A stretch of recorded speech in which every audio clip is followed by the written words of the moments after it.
Evangelho de nosso Senhor e Salvador Jesus Cristo, conforme a narrativa feita por Lucas, capítulo de número 16, versos 19 a 31. Lucas 16, 19 a 31. Os irmãos acompanharão em silêncio a leitura que faremos de forma audível. Ora, havia certo homem rico que se vestia de púrpura e de linho finíssimo e que todos os dias se regalava esplendidamente. Havia também certo mendigo chamado Lázaro, coberto de chagas, que jazia à porta daquele e desejava alimentar-se das migalhas que caíam da mesa do rico, e até os cães vinham lamber-lhe as úlceras. Aconteceu morrer o mendigo e ser levado pelos anjos para o seio de Abraão. Morreu também o rico e foi sepultado. E no inferno, estando em tormentos, levantou os olhos e viu ao longe a Abraão e Lázaro no seu seio. Então, clamando, disse: Pai Abraão, tem misericórdia de mim e manda a Lázaro que molhe em água a ponta do dedo e me refresque a língua, porque eu estou atormentado nesta chama. Disse, porém, Abraão: Filho, lembra-te de que recebeste os teus bens em tua vida, e Lázaro igualmente os males. Agora, porém, aqui ele está consolado e tu em tormentos. Além disso, está posto um grande abismo entre nós e vós, de sorte que os que querem passar daqui para vós outros não podem, nem os de lá passar para nós. Então replicou: Pai, eu te imploro que o mandes à minha casa paterna, porque eu tenho 5 irmãos, para que lhes dê testemunho, a fim de não virem eles também para este lugar de tormento. Respondeu Abraão: Eles têm Moisés e os profetas, ouçam-nos. Mas ele insistiu: Não, pai Abraão, se alguém dentre os mortos for ter com eles, arrepender-se-ão. Abraão, porém, lhe respondeu: Se não ouvem a Moisés e aos profetas, tampouco se deixarão persuadir, ainda que ressuscite alguém dentre os mortos. Senhor, nós te louvamos porque em tua graça e bondade, por tua livre e soberana determinação, o Senhor nos preservou por mais um dia de vida. Deste-nos, ó Deus, a bênção da provisão, do sustento. Deste-nos, ó Deus, o privilégio do livramento, que às vezes nem nos demos conta de ter acontecido no nosso ir e vir. Bendito seja o Senhor, porque nos permites, ó Deus, termos a liberdade civil, política, de nos reunirmos para adorarmos publicamente ao Senhor. Damos-te graças pela liberdade que temos espiritual em Cristo Jesus, de forma própria, como tu mesmo determinas e requeres na tua palavra, para adoração ao Senhor. Graças te damos pela palavra que foi lida e está aberta diante de nós, pelo que rogamos a ti que nos dês compreensão daquilo, ó Deus, que o Senhor Jesus nos falou por meio deste texto que acabamos de ler. Seja eu, ó Deus, instrumento nas tuas mãos, que tu me abençoes, fales ao meu coração, me alimentes na palavra, sedimentando, estruturando, firmando, ó Deus, minhas convicções nestas realidades que tenho, ó Deus, diante dos olhos por meio deste texto, e que, como igreja, todos nós, a uma, sejamos edificados e abençoados pelo Senhor, e que sejamos assim, ó Deus, conduzidos em relação à compreensão do teu querer, para vivermos de acordo com a tua vontade, testemunhando assim o Evangelho de Cristo. Ouve, ó Deus, a minha oração, a minha súplica, abra o entendimento de todos nós, trabalha no nosso coração, realiza a obra que eu não posso realizar, que é, ó Deus, falar ao coração, como, ó Deus, o Senhor fez com Lídia, quando Paulo pregava, o Senhor abriu o seu coração para que ela pudesse ouvir. Ó Deus, que o Senhor realize esta obra que é exclusiva do Senhor. É a minha oração, é a minha súplica, em o nome do Senhor Jesus. Amém. Amém. Certamente, irmãos, quase todos nós, se não todos nós, em algum momento da nossa vida já tivemos ou continuamos tendo muita curiosidade para saber ou por saber aquilo que acontece depois que nós morremos. Eu digo isso porque quando você vai falar desse tema de escatologia, etc., o pessoal fica em efervescência. Mas como é que vai ser? E o meu corpo? E o aleijado? Eu vou conhecer familiar? E é assim, e é assim. Há no nosso coração um desejo por conhecermos realidades que são próprias do pós-vida ou do pós-morte, do além desta existência. Muitos entendem que, na verdade, não se deve perguntar se há vida após a morte, mas se há vida depois da vida, e as pessoas ficam querendo conhecer, saber, inquietas por buscarem compreender aquilo que acontece conosco depois da nossa morte. A Bíblia não nos informa com toda a exatidão e extensão como as coisas serão no porvir. A Bíblia não nos dá detalhes tão grandes como nós gostaríamos que ela desse com relação a este assunto, mas certamente Deus nos dá a conhecermos aquilo que é imprescindível e necessário a que conheçamos com relação a este assunto. Não devemos ficar lançando mão de certos caminhos, de certos instrumentos, de certas diretrizes que são contrapostas ao que Deus nos dá a saber e a conhecer acerca da vida depois da morte pelas Escrituras. E esse texto é um texto no qual o Senhor Jesus traz a nós uma série de mensagens que nos vêm do além-túmulo, daquilo que se processa depois da nossa morte. Logo após a nossa morte, as coisas que o Senhor Jesus aqui coloca são trazidas a nós como informações das quais nós não podemos nos desviar, nem afastar, nem distanciar. Há uma discussão de caráter mais acadêmico, e nós não vamos nos envolver nele agora, se este texto é uma parábola ou é uma narrativa. Há quem entenda que seja parábola e há quem entenda que seja, no mínimo, uma história verossímil. Eu, pessoalmente, não entendo que seja uma palavra pela própria natureza do que seja parábola. A palavra parábola significa a necessidade de comparação, de algo que seja colocado lado a lado para efeito comparativo. O reino dos céus é semelhante a, o reino dos céus é semelhante a. Então, a comparação estabelece o princípio da parábola. Aqui não tem nada sendo comparado a coisa alguma. Então, a essência de se admitir que esse texto seja de parábola inexiste, e que então dificilmente pode ser admitido como parábola, mas há quem assim entenda. Mas seja parábola ou seja história, e a discussão não nos interessa, não pode não ser verdade o que está aqui. Não é mentira o que está aqui.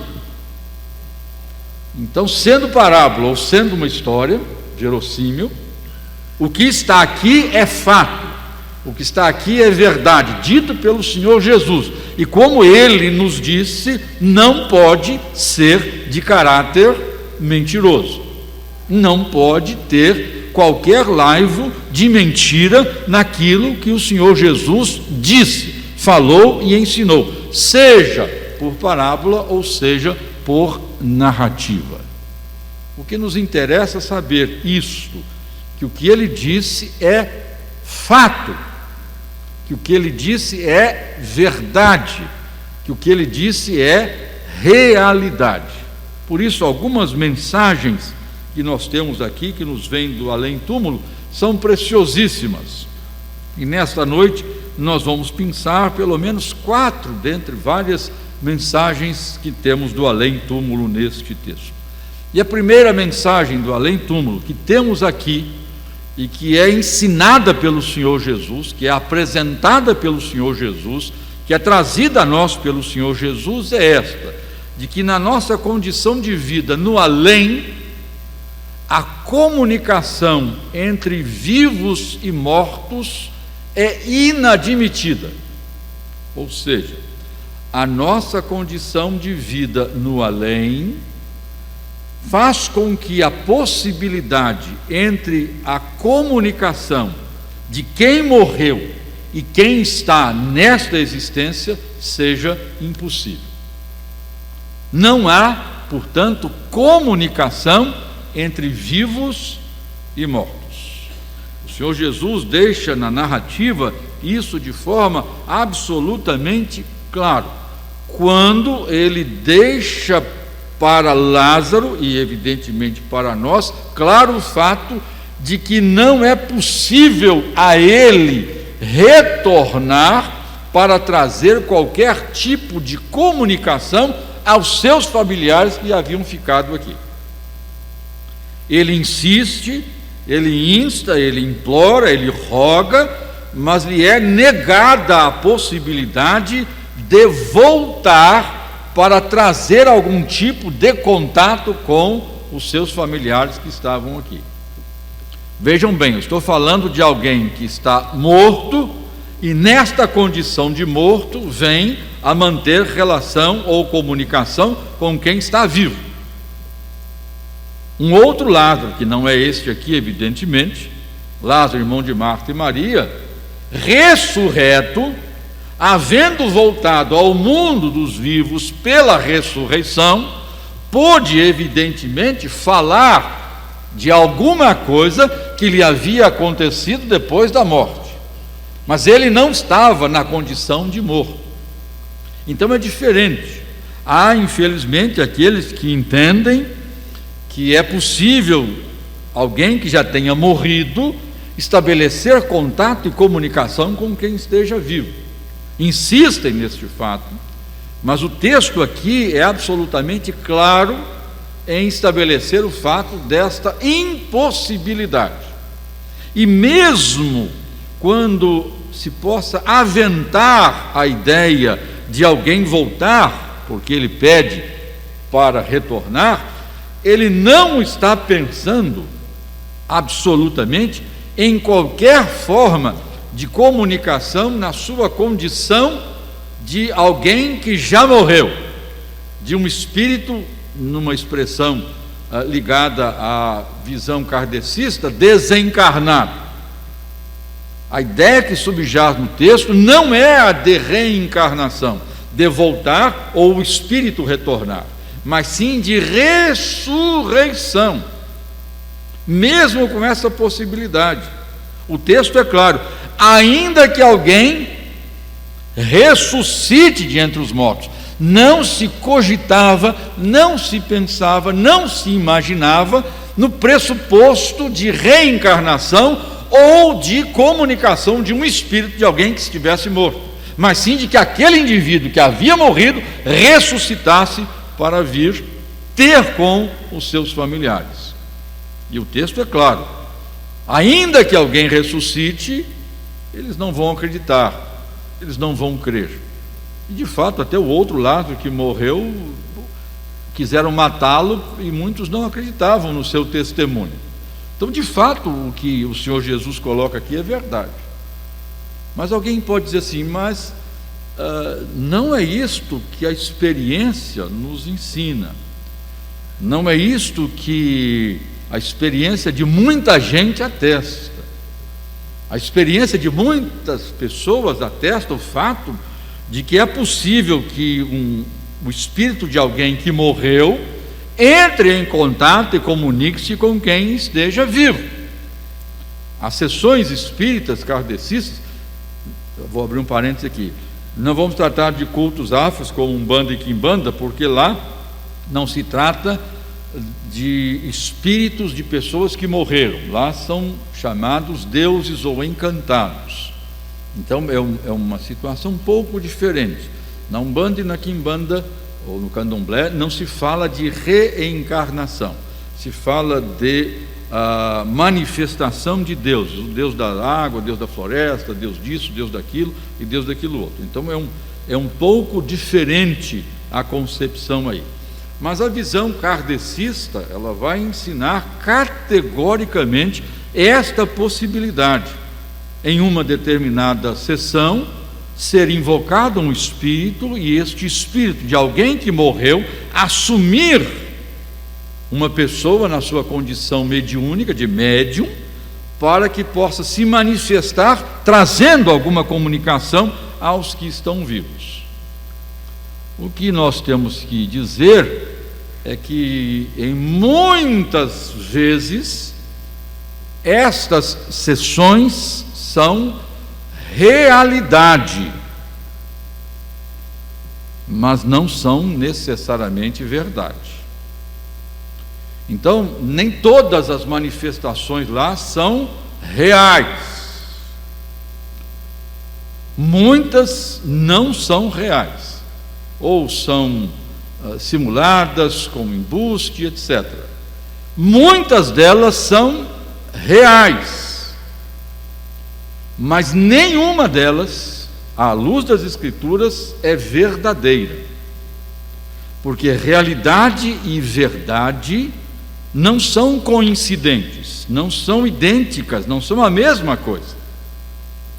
Então o que você tem lá realmente, em termos de realidade, de factualidade, de ocorrência, é a manifestação sobrenatural e extraordinária de um espírito que assume o controle de alguém e fala com os presentes, às vezes com a voz de uma criança, de um adulto, conhecendo algumas coisas da vida da pessoa, e que faz com que então as pessoas acabem sendo enredadas por aquela forma de doutrina.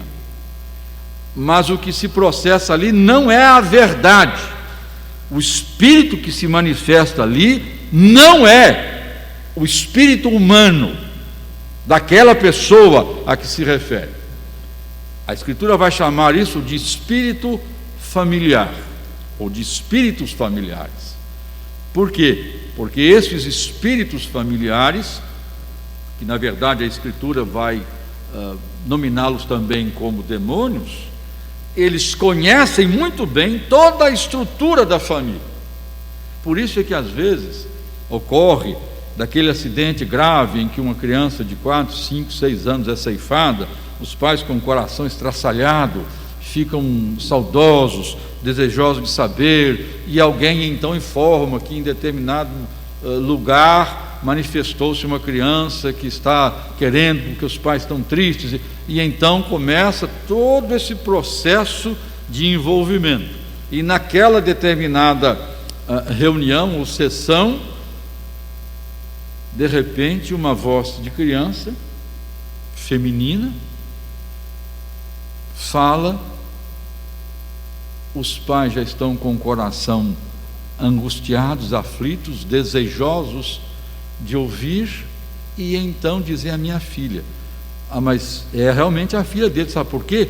Porque aquele espírito falou da boneca que está lá no guarda-roupa, do vestidinho que ela usava. E é claro, ele sabe disso, ele sabe do nome da boneca, ele sabe da roupa que ela usava, sabe tudo, porque a Bíblia chama de espíritos familiares. Então o que você tem ali é uma realidade, mas não é uma verdade, porque o que a Escritura diz é que não há comunicação entre vivos e mortos. Alguém vai dizer assim, mas a Bíblia fala que tem, e dá alguns exemplos. O Monte da Transfiguração, Jesus conversou com Moisés e Elias. Eram mortos conversando com vivos. Não, irmãos, era o Senhor de toda a glória na realidade do céu, na dimensão do céu, conversando com aqueles que lá estavam. Ninguém voltou para conversar com o Senhor Jesus. Seria mais ou menos o seguinte: o Senhor Jesus é que foi tomado em esplendor e glória, os céus se abriram, ele transfigurado nesta realidade, então ele ingressa no céu, ele é que vai ao céu, não é ninguém de lá que vem para cá. Mas lá no Velho Testamento tem um texto muito sério, que é a consulta pitonisa de Endor. Isso levaria muito tempo, mais de hora para trabalharmos aqui, não vai dar certo. Mas o texto é muito claro, o texto é uma narrativa, e o que fica assentado ali é que, entendendo Saul, que era Samuel, nenhum momento nas Escrituras fica dito que a mulher viu Samuel, mas a Bíblia fala que é Samuel, e Samuel disse a Saul. O que a Escritura registra é aquilo que foi passado. Ele não está preocupado se é verdade ou se não é verdade. Assim como o escrivão vai registrar, ou o escrevente vai registrar aquilo que a testemunha que está sendo inquirido, depoente, diz, e ele não entra no mérito se o que ele diz é verdade ou não é verdade, embora o que ele registrou e que esteja registrado é verdade, mesmo que seja mentira. Mas como é que pode ser verdade se é mentira? Porque o escrivão não está julgando se é verdade ou se é mentira. O escrivão está dizendo que o que o indivíduo disse foi o que ele disse, e o que ele diz tem agora o assentamento de verdade, como registro. Quem estava presente? Saul e a pitonisa. Pelo menos o texto só fala dos dois. Como é que então a pessoa que escreveu ficou sabendo? Por quê? Porque ou foi o depoimento da mulher, ela era altamente suspeita, ou então o depoimento de Saul, que é mais razoável. E o depoimento de Saul, o escriba deixa claro, entendendo Saul que era Samuel, ou seja, Saul passou a entender que era Samuel, e então ele vai narrar para o escriba: olha, aí eu falei com Samuel, e o Samuel falou, porque o texto não diz que Saul viu qualquer coisa, quem teria visto foi a mulher. Saul pergunta: o que você vê? Ela disse: eu vejo um Deus que sobe da terra. Como é que ele é? Parece um velho coberto por um manto. É Samuel. E entendendo ele que era Samuel, daí para frente, para Saul, aquilo ali que a mulher disse que estava vendo era Samuel, mas ele não viu. E se a mulher viu, não estou dizendo que ela não viu, porque também o texto não diz que ela tenha visto, ela levou, foi um susto tremendo. E na minha terra, minha avó dizia, minha mãe também afirmava: quem nunca viu não sabe o que é, quem já viu não assusta mais. Referindo-se a uma coisa particular do ser humano, né? Então, por que ela levou um susto? Quando ela supostamente teria visto. E ela dizia: você é Saul, pô. Ela vê Samuel e sabe que é Saul. Ou seja, a narrativa ali, irmãos, precisa ser cuidadosamente trabalhada. E vamos entender: ou aquela mulher realmente gerou uma situação de mentira, de embuste e engodo, e Saul, pela sua condição espiritual, psíquica, emocional e até física, tornou-se presa dela, ou de fato era uma manifestação demoníaca. Mas não pode ser Samuel? Irmãos, poder pode, porque o Senhor é o Senhor de todas as coisas, mas dificilmente o Senhor usaria um método que ele chama de abominável. Ele não poderia se envolver num processo que ele mesmo condena como abominável, porque teria ele tornado-se abominável ao lançar mão daquele processo. Então resta-nos entender que o quê?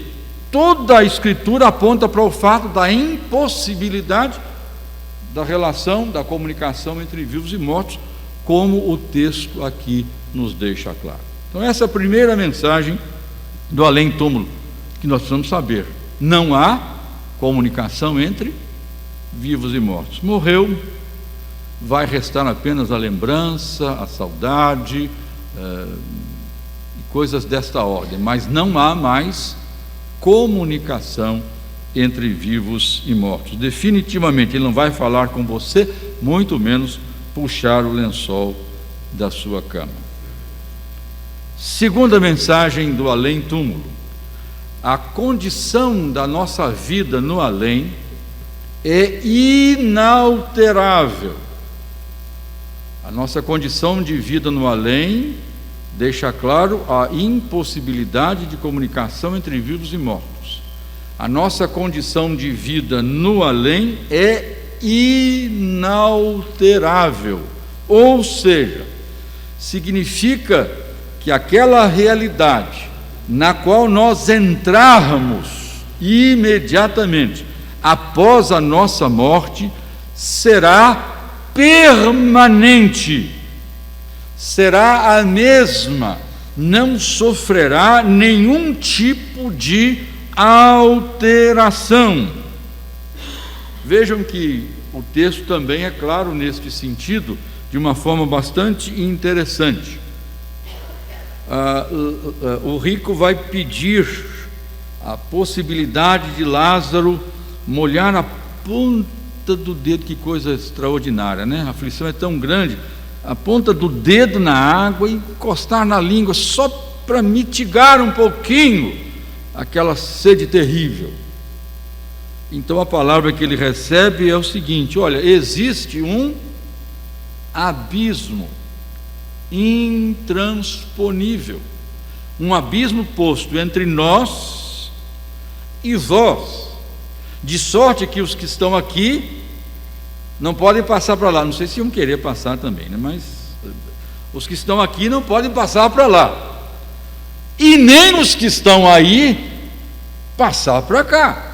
Ou seja, a condição na qual nós nos encontramos, onde estamos, é permanente, é definitiva, é inalterável, é imutável. Não há qualquer coisa que possa ser feita para alterar ou modificar a sua situação depois que você morrer. Qualquer colocação que queira dar a entender a possibilidade de haver alguma modificação ou alteração na sua condição de existência após a sua morte é, na verdade, falaciosa, é mentirosa, não tem sustentação bíblica, é um engodo. Por quê? Porque quando você morre, a sua condição de vida é determinada. Ou é o lugar de tormento, a que a Escritura vai chamar de Giena, lago de fogo e enxofre, segunda morte, inferno, ou é o lugar de bem-aventurança, que a Escritura vai chamar de paraíso, de céu, de seio de Abraão, etc. Não há possibilidade de isto ser depois alterado. Não é possível alguém decair da sua condição de estado de graça no céu para o inferno, e não há possibilidade de alguém ascender do seu estado de desgraça e sofrimento do inferno para o céu, nem com intercessão de terceiros que aqui ficaram a falar a seu favor, a realizar cerimônias a seu favor, a fazer penitências a seu favor. Não há possibilidade de terceiros transferirem créditos de boas obras para você, com excedência naquilo que eles têm, porque esse é um princípio quase que mercantil, que se quer aplicar a essa realidade da redenção, de que alguns indivíduos, pela sua vida piedosa, conseguiram diante de Deus créditos, superávit imenso com Deus, e podem transferir os seus méritos para você, por intercessão deles mesmos, e você beneficiado então pelos créditos deles, pode sair do céu, do inferno e ir para o céu. E nem tampouco a possibilidade de você resolver esta situação da sua vida no além, voltando inúmeras vezes para resgatar aquilo que ficou pendente. Se a sua condição na hora da sua morte era de redenção, redenção você viverá para sempre. Se era de condenação, esta condição é permanente, inalterável, imutável. Não é possível que haja qualquer variação nesta condição de vida. Isto é o que vemos nas Escrituras. Apartai-vos de mim, dirá os que estiverem, sem nenhuma conotação aqui, né? Aos que estiverem à minha esquerda, senão todo mundo vai passar para o lado de cá, né? Apartai-vos de mim, malditos, para o fogo eterno preparado para o diabo e seus anjos. Dirá aos que estiverem à sua direita: vinde, benditos do meu Pai, tomai posse do reino que vos está preparado desde antes da fundação do mundo. Ponto. Não há a possibilidade mínima de se alterar a realidade da sua condição de vida depois que você morre. É isso que nós vemos no texto. Esta é a mensagem que nos vem do além-túmulo. Portanto, tenha consciência disso. No momento em que você deixar esta vida, morrer, a sua condição de existência por toda a eternidade ou será de condenação ou será de bem-aventurança, e isso não mais poderá ser alterado. Primeira mensagem: na nossa condição de vida no além, a comunicação entre vivos e mortos é impossível. Segunda, a nossa condição de vida no além é inalterável. Terceira, a nossa condição de vida no além é de consciência. É de consciência. Diz o texto: morreu Lázaro e foi levado pelos anjos ao seio de Abraão. Morreu o rico e foi sepultado. Estando o rico em tormentos, levantou os olhos para o céu e viu. E começa então a perceber as bem-aventuranças, as benesses, a condição de glória na qual agora Lázaro estava, e ele, atormentado, consciente do seu tormento, da sua aflição, da sua angústia, ao mesmo tempo que estava consciente da realidade daquilo que Lázaro estava desfrutando na comunhão da glória com o Pai, consciente da condição dos seus irmãos que estavam em risco de perecer e irem para a mesma condição em que ele agora se encontrava. Todo esse conjunto se soma para aumentar a angústia e a aflição desse indivíduo, que continua sendo movido pela esperança, mas é uma esperança que não se consuma, e o livro de Provérbios diz: a esperança que se retarda em ser consumada adoece a alma. Imagina a esperança que jamais será consumada. É angústia, não é esperança. O desenho chamado Caverna do Dragão nada mais é do que o inferno. Parece que vai resolver, tem esperança que vai resolver e não resolve nunca. Isso é o inferno. Esta é a condição de que a Escritura está falando. Todos estes elementos fazem com que aquele rico seja colocado numa situação de maior angústia e aflição de alma.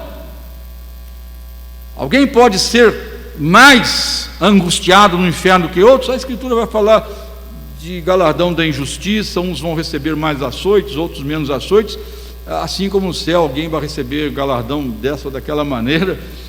Há, sem dúvida nenhuma, intensidades distintas, porém, a cada um, na intensidade que tiver, será intensidade absoluta de angústia e aflição na condição dele.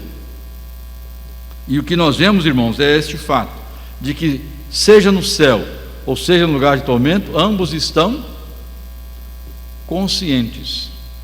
Ninguém está dormindo, não está dormindo aqui. Não há presta atenção. Mas isso é uma parábola, se eu estou fazendo teologia em cima de parábola, eu não sei se é parábola ou se é narrativa. Eu não estou fazendo teologia, estou simplesmente dizendo que o texto aponta essa verdade, de que ambos estão conscientes, de que ambos estão percebendo, quase que de forma sensível, vamos chamar assim, quase que de forma física, e aqui a linguagem traz essa indicação, quase que de forma física, no seu espírito, aquilo que nós vivenciamos aqui, de satisfação, de alegria, de paz, de tranquilidade, de gozo, mesmo estando numa dimensão exclusivamente espiritual. Mas ambos igualmente conscientes. Então, irmãos, não existe esta ideia, o Senhor Jesus deixa claro, de qualquer indicação de sono da alma, chamada de psicopanique. Isto não tem fundamentação à luz do que temos nesse texto, que o Senhor Jesus nos fala, nos ensina, traz a nós como direção da parte dele. Ou seja, quando você deixar esta vida, a sua condição no além, que é inalterável, ela é de consciência. Você saberá onde você está, você terá consciência do seu sofrimento, da sua angústia, da sua aflição, e você terá consciência da sua bem-aventurança, da sua alegria, da sua paz e da serenidade da parte do Senhor, com alegria plena pela misericórdia dele. Portanto, irmãos, a condição nossa de vida no além é de consciência. Por que o senhor está enfatizando isso? Porque há uma linha criptocristã que pugna, que luta, que se bate por querer ensinar que quando nós morremos, a nossa alma fica na sepultura dormindo e não tem consciência. Ora, isso é frontalmente contra o ensino da Escritura. Ao deixarmos esta vida, imediatamente, o texto aponta esse fato. Parece-me que isso é verdade. Quando Estevão, ao ser martirizado, levantou os olhos aos céus, viu o Senhor de pé para recebê-lo, e ele disse assim: o Senhor recebe o meu espírito. Esta é a confiança que nós temos, esta é a certeza que vai no nosso coração. Isto é o que a Escritura nos informa e nos enche de alegria e de satisfação, de sabermos que imediatamente após a nossa partida estaremos com o Senhor, sem discutir questão de pontuação, etc., mas a própria realidade lógica aponta: hoje estarás comigo no paraíso. Não estaria dormindo na sepultura, mas estaria com o Senhor Jesus no paraíso, portanto, tendo a bem-aventurança da companhia do Senhor Deus. Portanto, na nossa condição de vida no além, a comunicação entre vivos e mortos é impossível, não há comunicação entre vivos e mortos. A nossa condição de vida no além é inalterável. A nossa condição de vida no além é de consciência, e não de sono, mas de consciência, não de inconsciência. E por último, nessa noite, a nossa condição de vida no além é determinada pela nossa vida no aquém. Não é no além que eu vou determinar como eu viverei no além. O amanhã é determinado pelo meu hoje.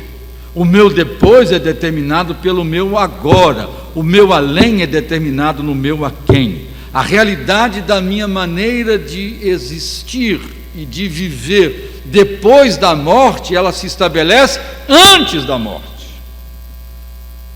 Isso nos chama, irmãos, a uma realidade muito importante, que é termos a consciência da necessidade de fazermos e tomarmos a nossa decisão em relação à fé cristã estabelecida nas Escrituras por meio da redenção em Cristo Jesus, hoje, agora, nesse momento, enquanto estamos nesta vida, vivos nesta terra. Porque quando você morrer, não haverá mais oportunidade alguma de você resolver essa questão.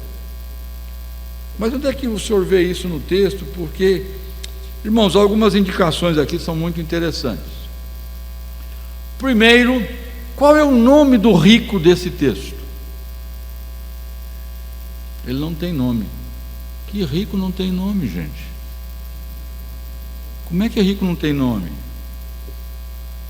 Eu não sou rico, mas tenho, né? Mas Calfate, tem nome, rico tem nome. Matarazzo tem nome. Vai por aí fora. Rico tem nome. Quem não tem nome é pobre. Você já viu pobre ter nome? Pobre é pedinte, pobre é coitado, pobre não tem nome. Quando muito tem número. 100 é 23. Você já viu alguém que é rico em banco ser chamado por 23? 100 é 42. Não vai ser nunca. Não tem nome. Agora aqui, o rico não tem nome. Quem tem nome aqui? É o pobre. Quando a Escritura fala de nomes, a gente tem às vezes que prestar atenção, porque os nomes são muito indicativos de coisas importantes. Esse indivíduo aqui, o pobre, o nome dele é extremamente importante nesse contexto. A palavra, o nome Lázaro, significa o que confia em Deus, o que tem a sua confiança em Deus, aquele que espera em Deus, aquele que está com a sua confiança posta em Deus. Então esse indivíduo aqui, o Lázaro, não é por mera coincidência que ele se chama Lázaro. Lázaro é indicativo da sua realidade de vida, de como ele viveu aqui. Lembra-te de que Lázaro, mas Lázaro recebeu só coisa ruim. Olha, presta atenção, não se deixe enganar por esta falácia de que rico vai para o inferno porque é rico. Não, a Bíblia diz que é mais difícil entrar um rico no reino dos céus do que um camelo passar no fundo de uma agulha. É fato, é verdade. Primeiro que é camelo mesmo, é animal de corcova, o texto grego é esse. Segundo que é agulha mesmo, não é porta em Jerusalém, não é brecha em Jerusalém, é agulha inclusive cirúrgica, tá? É específica a palavra lá. Então é mais fácil passar um camelo, aquele animal imenso, no buraco de uma agulha, do que um rico entrar no céu. Então é muito difícil, hein, Reverendo? É tão difícil que pelo menos não vai sobrar ninguém. Aí o Senhor Jesus disse: o que é impossível aos homens é possível para Deus. Um texto paralelo vai dizer aos que confiam na riqueza, porque é muito difícil um rico que não confia na riqueza, né? Eita! Mas se você encontrar um rico que não confia na riqueza, confia no Senhor, ele vai para o céu, se ele confia no Senhor e não na riqueza dele. Agora, não é porque ele é rico que ele vai para o inferno, necessariamente não. Agora, também não é porque é pobre que vai para o céu, porque pobreza não é elemento redentivo de ninguém. Porque se pobreza fosse suficiente para galgar qualquer pessoa para o céu, Jesus fez uma grande imbecilidade ao sofrer tudo que sofreu na cruz do Calvário, se a pobreza fosse suficiente para levar alguém para o céu. Então, pobre que não aceita o Senhor Jesus, não recebe a Cristo como Salvador, além de ser alguém que vai padecer desgraçadamente aqui, ainda vai para o inferno depois. Aí que é muita burrice, aí que é burrice dobrada. Porque o rico pelo menos aproveitou aqui porque era rico. É o que está aqui, olha, você recebeu lá, agora Lázaro que lá está recebendo. Mas ele não está recebendo benesses aqui simplesmente pelo fato de ter sofrido lá. Porque tem muita gente que vai sofrer aqui, sofrer terrivelmente aqui, e que quando morrer, vai continuar com uma condição de sofrimento muito pior. Então o que determina aqui? O que determina é a postura que eu tenho em relação ao próprio ser de Deus. Se a minha confiança está posta é no Senhor, se a minha confiança está depositada no Senhor, se toda a minha confiança está única e exclusivamente colocada no Senhor, na expressão de Lázaro, então, irmãos, fica resolvida a minha situação no além, porque no aquém, nesta vida, a minha confiança esteve no Senhor. Por isso que a Escritura diz, né? Maldito o homem que confia no próprio homem. Mas não é maldito o homem que confia no próprio homem. A gente fala assim, né? Porque a gente leva uns trancos, aí a gente fala assim, né? Pois é, eu tinha que ter aprendido isso na Bíblia. Maldito o homem que confia no homem. Ela não está falando do outro não, meu amigo. Presta atenção, meu irmão. Presta atenção, minha irmã. A Bíblia não está falando do outro não. A Bíblia está falando de você. Maldito o homem que confia no homem. Maldito você que confia em você. A confiança nossa não pode estar no ser humano, nem mesmo em você. A confiança tem que estar no Senhor. E esta postura que nós temos que ter nesta vida aqui, no aquém, no agora, determina a realidade da nossa vida no além, no depois da minha morte. Então é em vida que eu defino a minha realidade depois da minha vida.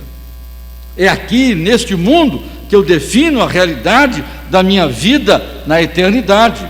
É aqui, nesta terra, que eu defino a realidade ou do meu céu ou do meu inferno. E o que eu tenho que fazer então? O que a Escritura diz: se hoje ouvires a sua voz, não endureças o seu coração. O que você tem que fazer? Exatamente isso: colocar a sua confiança apenas e tão somente na graça redentora de Deus em Cristo Jesus, no sacrifício que Ele realizou na cruz para pagar e perdoar os seus pecados. Se você fizer isso e colocar e depositar a sua confiança no Senhor, você garante, e garante não por causa de você, mas por causa dele, da fidelidade dele a ele e a sua palavra, a realidade de que ao partir desta vida estará para sempre, como diz o apóstolo Paulo, com o Senhor. Mensagens do além-túmulo, entre outras, ficamos com estas. Primeiro, a nossa condição de vida no além determina que é impossível a comunicação entre vivos e mortos. Não há comunicação entre vivos e mortos. A nossa condição de vida no além é inalterável, é imutável, não pode ser mudada. A nossa condição de vida no além é de consciência, e não de inconsciência ou sono, mas de percepção e de usufruto das bênçãos, se no seio de Abraão, ou da angústia, se no inferno. E a nossa condição de vida no além é determinada pela nossa realidade de vida no aquém. Confie no Senhor, entregue a sua vida a Ele, receba Cristo como seu Salvador e Senhor, e experimente aquilo que este homem, a quem a Bíblia chama de Lázaro, que confia no Senhor, também experimentou ao deixar esta vida, estando para sempre na alegria, na bênção, na satisfação e no gozo do seio de Abraão, junto com ele no céu. Amém.